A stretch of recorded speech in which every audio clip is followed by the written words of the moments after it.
so decided to give you another episode of Questions with Quentin. As you know, you may have seen me from Mad Max Fury Road. But today, thank you. But today I'm here with someone that I've admired for more than 10 years. No, 2004 it was, yeah? Yep. So, 13 years. Tricia Helfer, how are you? I'm doing good. And I say admire because you've been in, I think, 3 of my favourite shows on TV.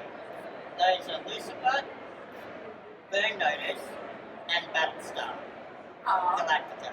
Anyway, for those of you. I want to start off with Battlestar because when it came out, it was originally just going to be a telemovie, from what I remember. And you had taken on the role of the first Cylon that was being computed to human. Was there pressure for you to actually get this character right because it was such an important and integral part of the story? Definitely, there was some pressure because she was the only known Cylon, from the get-go that you knew of. So, I mean, you can't think too much, or it starts to. You can't think about that too much, or it starts to sort of hamper your ability to just play the role. And the role, if you're too in your head about, this is, an integral character or something, and then you start questioning yourself and your decisions. But the show was actually, we shot the 4-hour miniseries, and it was always supposed to be a series, but they didn't know if it was going to be or not. Like most shows, you shoot a pilot, and then you find out if it's going or not. But with Battlestar, we knew at least that the miniseries was going to air. Unlike when you shoot a pilot, you never know if it's going to see the light of day or not. It doesn't mean it does, it's never going to see the light of day. But with Battlestar, we knew at least those 4 hours were going to air. So we actually didn't know, we didn't pick up for another year. Wow. Afterwards to start filming the first season again. Wow. And when you filmed it, were you aware of all the Cylons were? I wouldn't need to hurt again. What was what? Yeah, as I said, I was the known Cylon from the miniseries. Nobody else really knew until they started going along. The final 5, especially at the end, the final 5 had no idea. And they didn't wait for them to actually read the script on their own. They did pull 5 of them aside, probably only about 2 episodes ahead. Wow. And let them know. And I remember at the time, Michael Hogan, Colonel Ty, was hot and happy. Really? Neither was Aaron Douglas. They were both really mad because they're like, we've been playing a human hating the Cylons for so long now, and it's like, how can you do this to us? And but then they talked it through with Ron Moore and understood it a bit better then. And then they once they started getting into it and playing it, then they really did relish the kind of what it gave them to play with. But no, they did not know until shortly before filming. And you come from the modeling standards, and you've done much editing before that, or how was your process of becoming number 6? Because you had to, there was certain robotic movements, there was coldness to her, there was, she looked every head. God sake, she did. Everything. She was doing what she had been told to do. I hadn't done acting beforehand. I started acting classes, night classes in New York City while I was still modeling. I took classes for about a year and a half, almost 2 years. And what was your kind of teaching? Did you take on a certain, some people take on a certain Strasbourg method, something sort of go on method kind of thing? How was your, what was your classes you take? Our classes, I studied with Penny Templeton at Penny Templeton Studios, and I really loved their classes with her husband Yang. And I think because I was so new at it, I you hear some stories of some teachers just being really mean, and it's almost like breaking down the person to have them feel something or whatever.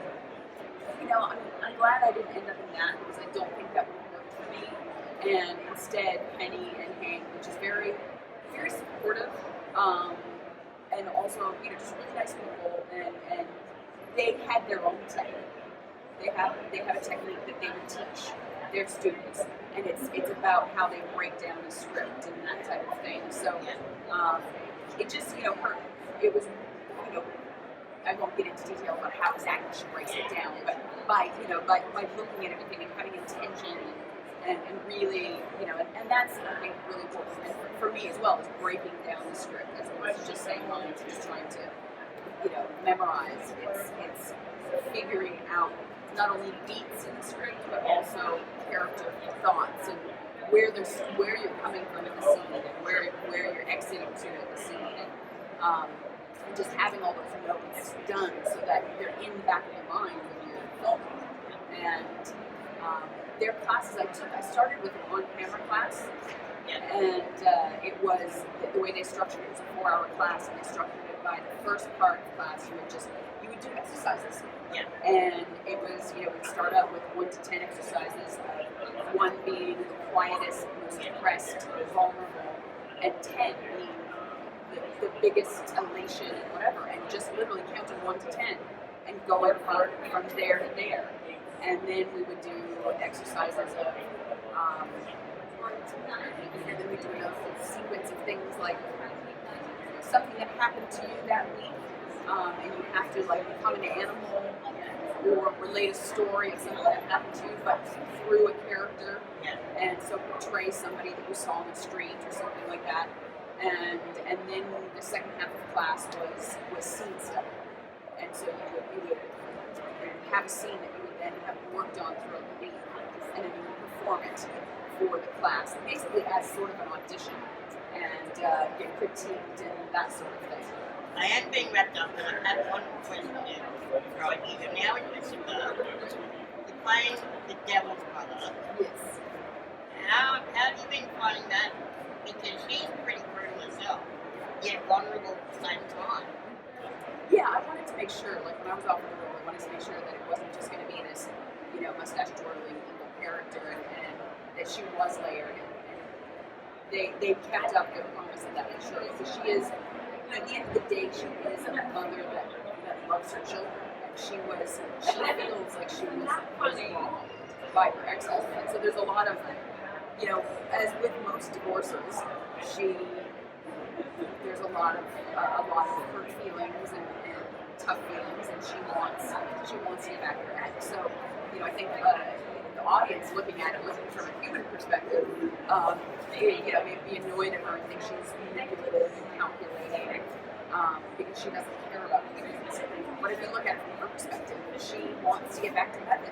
She wants her children with her, and she's been in, you know, banished to hell for millennia, and she wants to see her children. And so she's not conflicted in what she wants. And, you know, as most mothers, they think they know what's best for their children, and she wants her children to be back in heaven with her.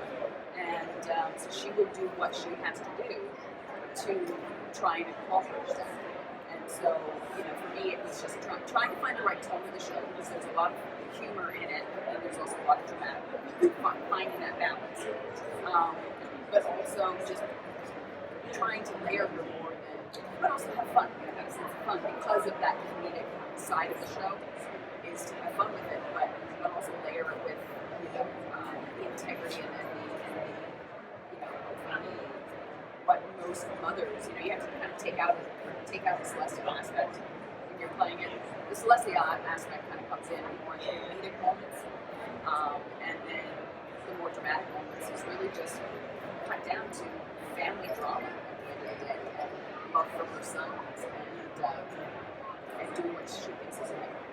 I'd talk to you today, but I won't. So I'm getting the wrap up. Yeah, we're running all over here today. All over the place. It's been lovely to speak to you.